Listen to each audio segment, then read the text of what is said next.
বিসমিল্লাহির রহমানির রহিম। মাননীয় প্রধান উপদেষ্টা সহ উপস্থিত সবাইকে আসসালামু আলাইকুম। আজকে প্রথমে আমি স্মরণ করতে চাই জুলাই গণ অভ্যুত্থানের সকল শহীদকে, যাদের কারণে আজকের এই অনুষ্ঠানে আমাদের উপস্থিত হওয়া সম্ভব হয়েছে।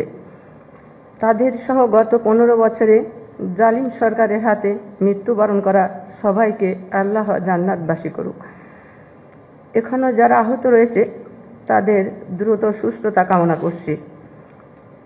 আবরার ফাহাদকে এই পদক প্রদানের জন্য যারা কাজ করেছেন তাদের কাছে আমরা কৃতজ্ঞ।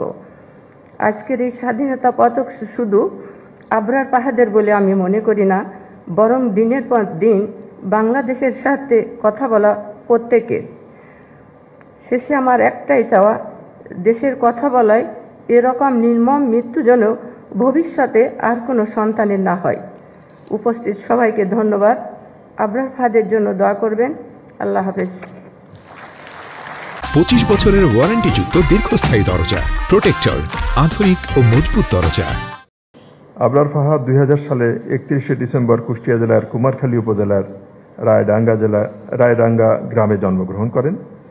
তিনি কুষ্টিয়া জেলা স্কুল থেকে মাধ্যমিক এবং ঢাকার নটরডেম কলেজ থেকে উচ্চ মাধ্যমিক পরীক্ষা উত্তীর্ণ হন।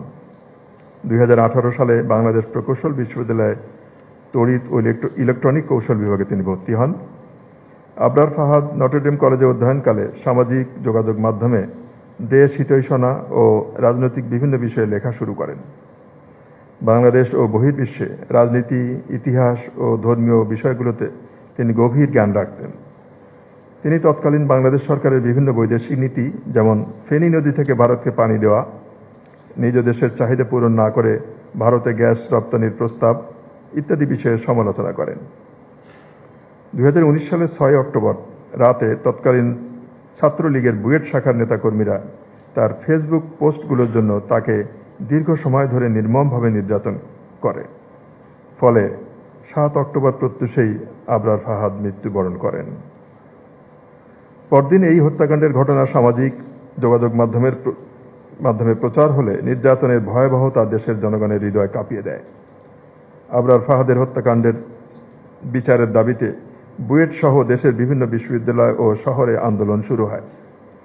এই হত্যাকাণ্ডের ঘটনায় জাতিসংঘ ও ইউরোপীয় ইউনিয়ন সহ বিভিন্ন দেশ উদ্বেগ প্রকাশ করে। আবরার ফাহাদের মৃত্যু জুলাই 2024-এর ছাত্র জনতার অভ্যুত্থানের প্রেক্ষাপট তৈরিতে গুরুত্বপূর্ণ ভূমিকা রাখে।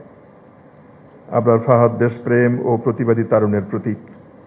স্বৈরাচারী শাসন আমলে তিনি নির্ভীক সত্য কথনের জন্য নির্মম নির্যাতনের শিকার হয়ে মৃত্যুবরণ করেন। এই ঘটনা থেকে অত্যাচারী শাসকের প্রতিশোধের কদর্য কার্যকলাপ সম্বন্ধে সাধারণ মানুষ সম্যক ধারণা লাভ করেন। তরুণ প্রজন্মের জন্য তার সাহসিকতা ও প্রতিবাদ অনুপ্রেরণার উৎস। প্রতিবাদী তারুণ্যের স্বীকৃতিস্বরূপ আবরার ফাহাদকে স্বাধীনতা পুরস্কার 2025 মরণোত্তর প্রদান করা হচ্ছে।